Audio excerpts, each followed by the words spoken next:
Hello my dear students, आज आप लोग डिस्कस करेंगे 2021 जेईई मेन का रेडॉक्स टाइट्रेशन के ऊपर क्वेश्चन को।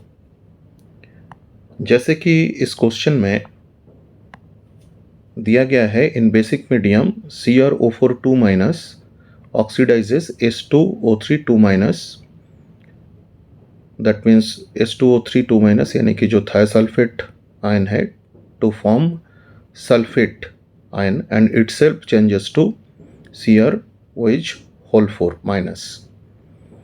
The volume of 0.154 molar CrO4 minus required to react with 40 ml of 0.25 molar H2O3 minus is. So इस क्वेश्चन को सॉल्व करने के लिए सबसे पहले हमें क्या देखना है कि ये एक रेडॉक्स रिएक्शन है, तो इसमें एन फैक्टर को हमें सबसे पहले डिटरमाइन करना पड़ेगा। CrO4 minus and H2O3 minus, इन दोनों का एन फैक्टर को हम लोग देखेंगे सबसे पहले। तो जैसे कि यहाँ पर CrO4 माइनस ये कन्वर्ट हो रहा है CrOH होल 4 माइनस में। तो जैसे कि यहाँ पर क्रोमियम का ऑक्सीडेशन स्टेट है +6 और यहाँ पर क्रोमियम का ऑक्सीडेशन स्टेट है +3। तो अगर मैं यहाँ पर एन फैक्टर देखूँ CrO4 माइनस का, तो यहाँ पर n factor that will be, यहाँ पर जो चेंज इन ऑक्सीडेशन स्टेट यहाँ पर हमें दिख रहा है दैट इज 3 यूनिट्स का, तो एन फैक्टर यहाँ पर हो जाएगा 3। सिमिलरली अगर हम लोग thiosulphate, this is converting into sulphate, तो जैसे कि यहाँ पर थायोसल्फेट अगर आयन को हम लोग ले रहे हैं तो यहाँ पर सल्फर के 2 एटम्स है। तो सल्फर का यहाँ पर ऑक्सीडेशन स्टेट का जो चेंज हो रहा है दैट इज +2 से लेके +6। तो फॉर 1 सल्फर एटम चेंज हो रहा है 4 यूनिट्स का, तो फॉर 2 सल्फर एटम्स यहाँ पर चेंज हो जाएगा 8 यूनिट्स का।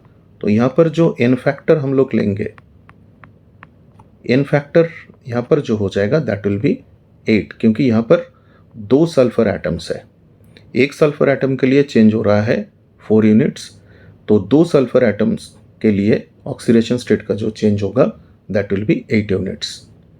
इसके बाद हम लोग क्या करेंगे, इसके बाद हम लोग जो मोलरिटी है उसको नॉर्मलिटी में कन्वर्ट करना पड़ेगा and then easily we can calculate the volume।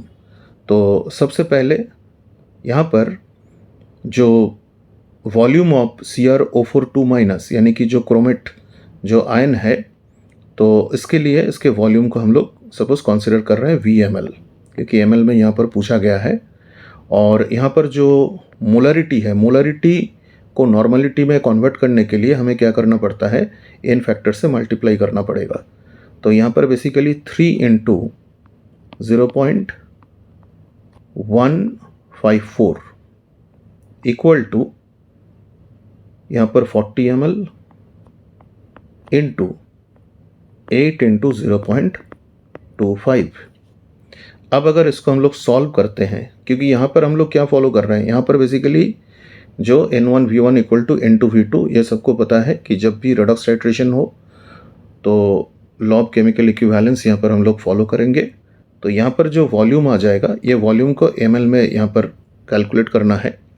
तो अगर इसको हम लोग सॉल्व करेंगे तो बेसिकली, और इसको नियरेस्ट इंटीजर में राउंड अप करना है, तो अप्रॉक्सीमेटली जब इसको राउंड अप करेंगे तो this will be 173 ml। So here the answer is 173 ml।